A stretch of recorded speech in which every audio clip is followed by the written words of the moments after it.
앞서 말씀드린 두 가지 목표를 가지고 말씀을 드릴 것이고요. 변화하고 있는 제도 그리고 체제 이런 얘기를 이제 하기에 앞서서 학교 밖 청소년이라는 그 정책 대상자로서의 학교 밖 청소년이 갖는 정의를 한번 짚고 넘어가고 싶어서 그 정의부터 말씀을 드리겠습니다. 이렇게 보시면 한참 더 나올게요. 제정된 그 학교 밖 청소년 지원에 관한 법률에서는 일부에서 학교 밖 청소년이 누구다라고 이제 정의를 하고 있는데 그 현장에서 아마 느끼시기는 조금 좀 거리감이 있는 정의 아니냐라고 말씀하실 수가 있는데 일단 저희가 이제 법에서 이제 정의하는 것은 국가정책 대상자로서의 학교 밖 청소년의 정의를 이와 같이 합니다. 어떻게 하냐면 가항하고 나항이 있는데 가에서는 초등학교, 중학교, 우리가 중등교육과정이라고 얘기하는 그 교육과정에 3개월 이상 그 교육과정에 이제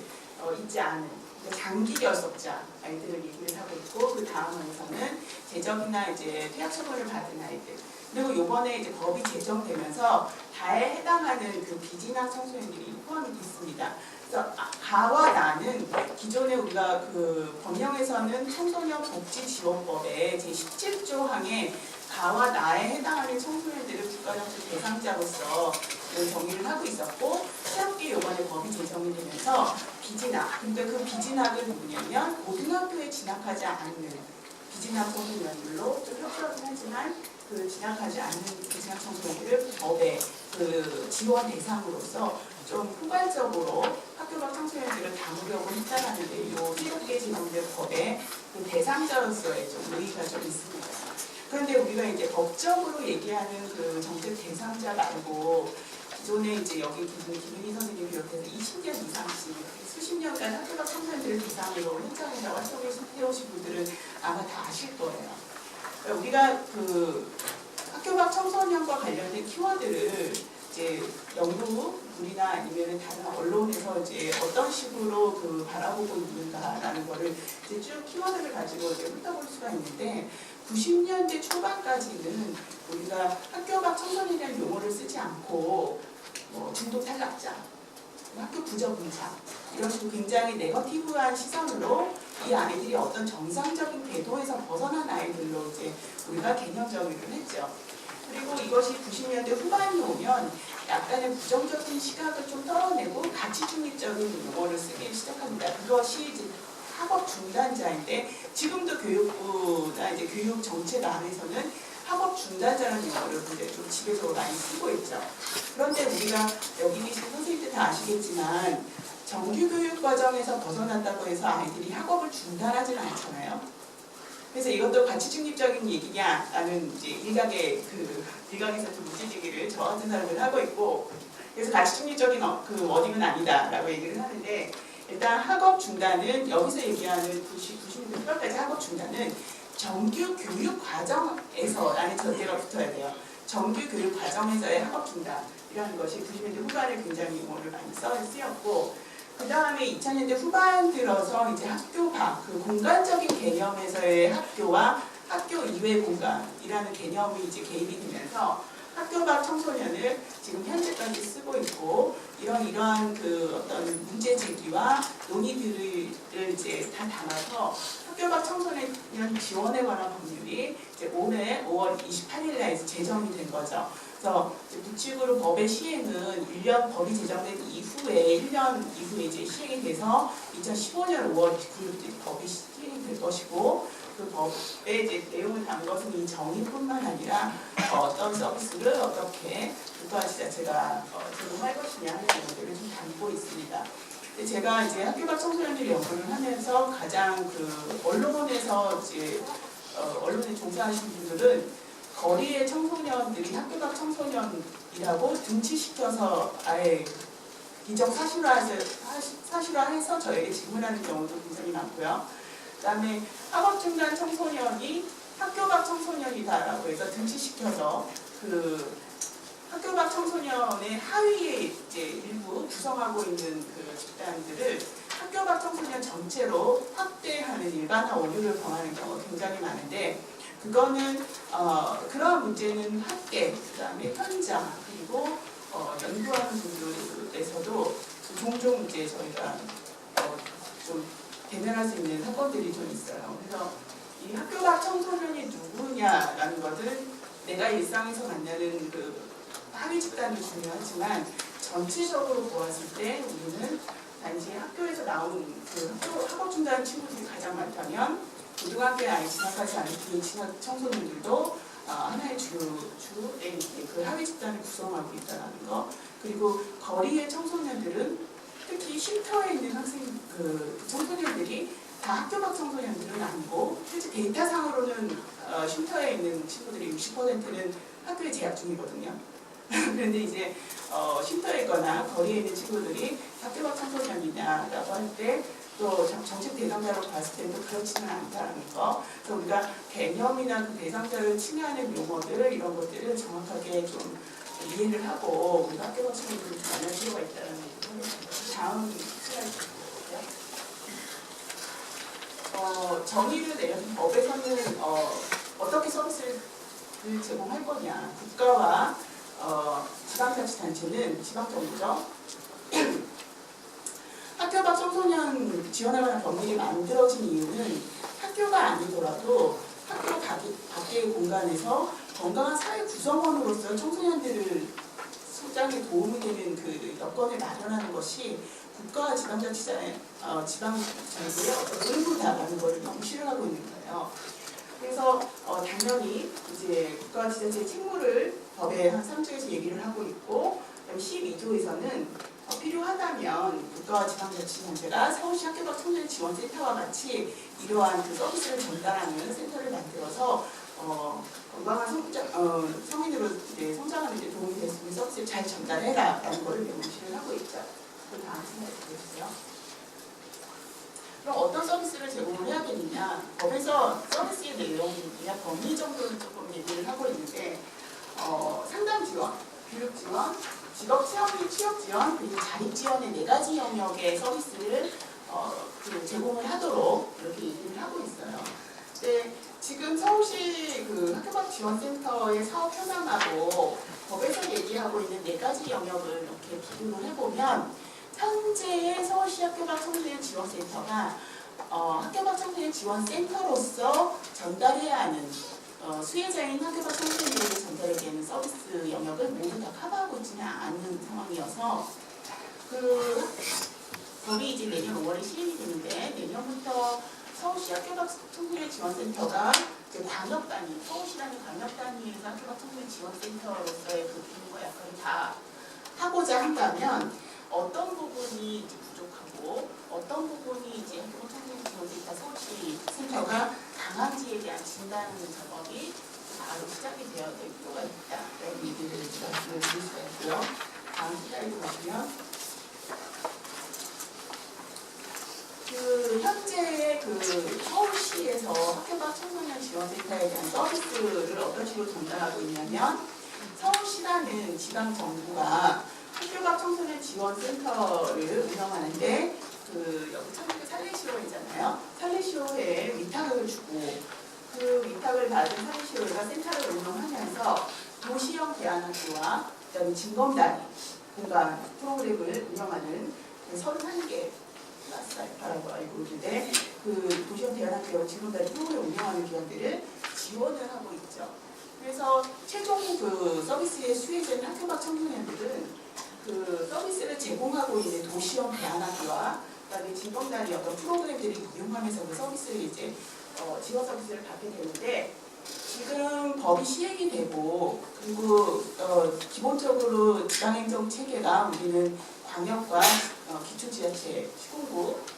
시도와 시군구로 나뉘어져 있고 중앙까지 합하면 3계층의 다층 체계로 이루어져 있어요. 그래서 공공 서비스는 이런 행정 체계를 통하지 않으면 그 서비스의 전달이 굉장히 비효율적이기 때문에 대부분의 이런 다층의 행정 체계를 갖는 국가들은 이 행정 체계를 이용해서 서비스를 전달하는데 그 변화가 되면 중앙에 이제 중앙정부, 서울시, 그다음에 24개 자치구 이렇게 이제 구성이 되고 그 중앙정부의 어떤 그 역할을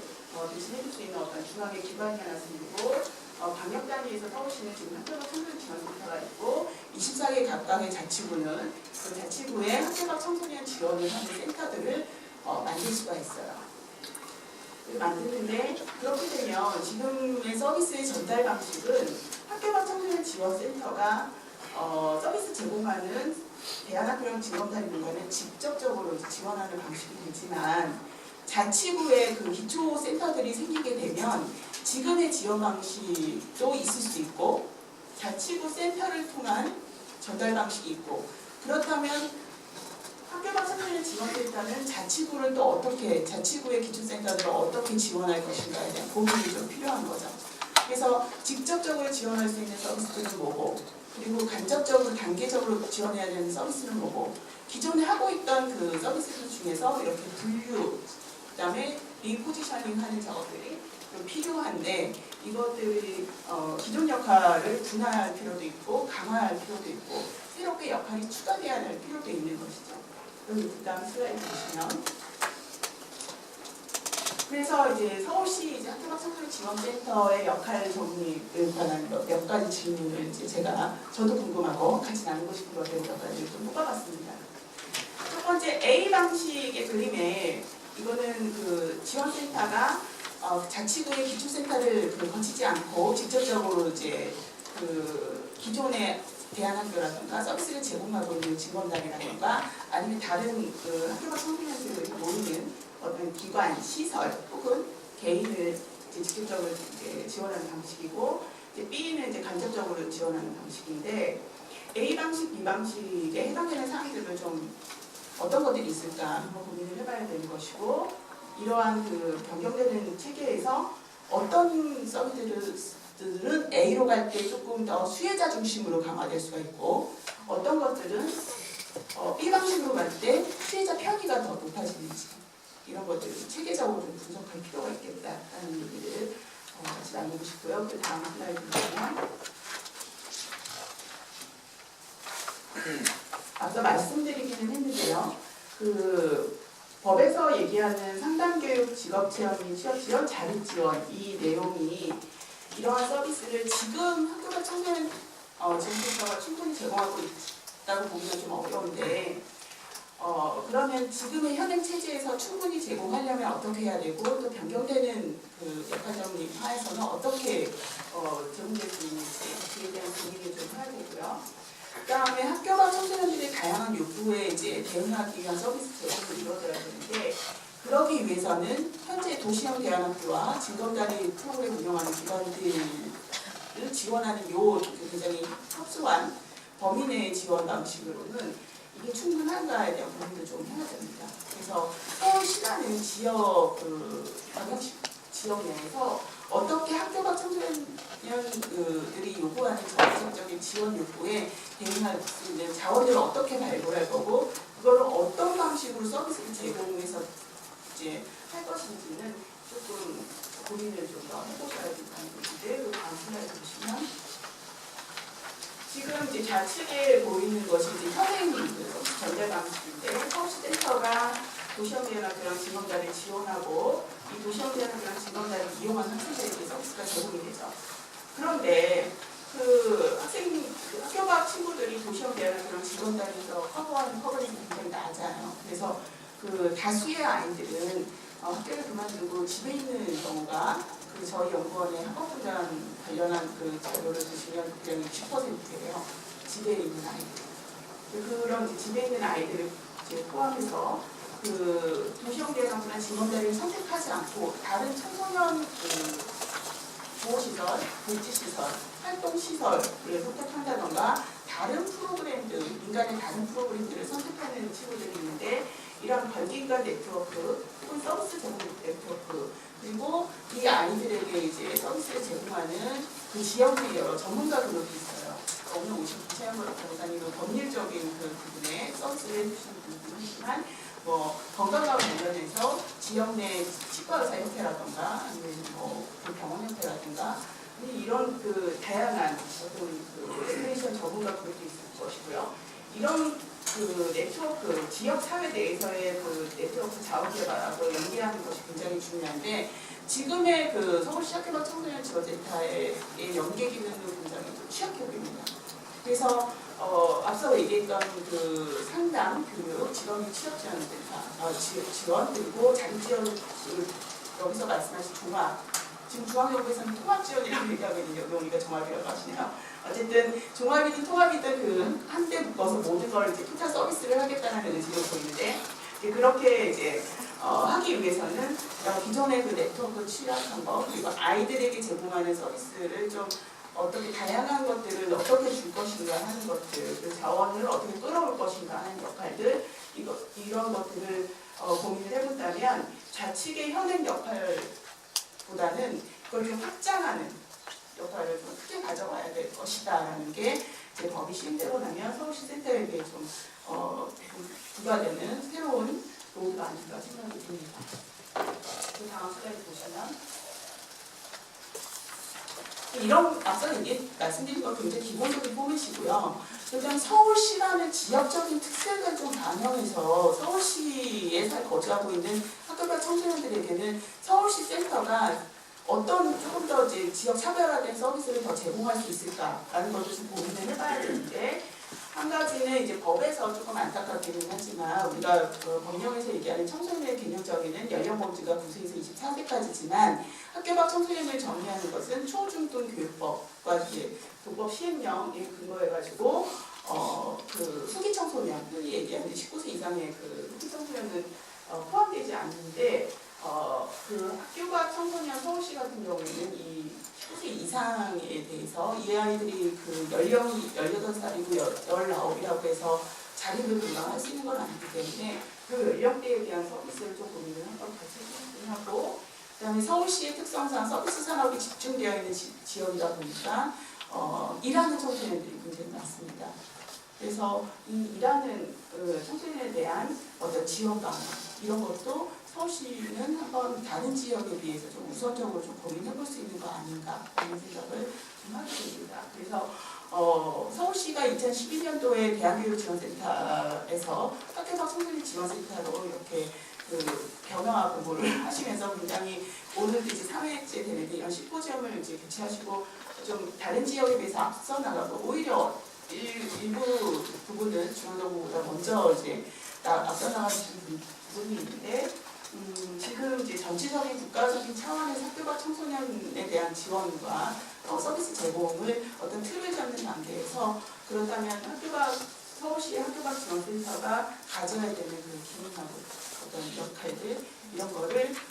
나 홀로가 아니라 전체 체계 내에서 어떻게 조화롭게 가져가면서 서울시의 여건 그리고 해왔던 것의 어떤 상황들 이런 부분에서 더 발전적인 안들을 좀 내야 되는 지금 시점인 것 같아요. 올해 내년 초까지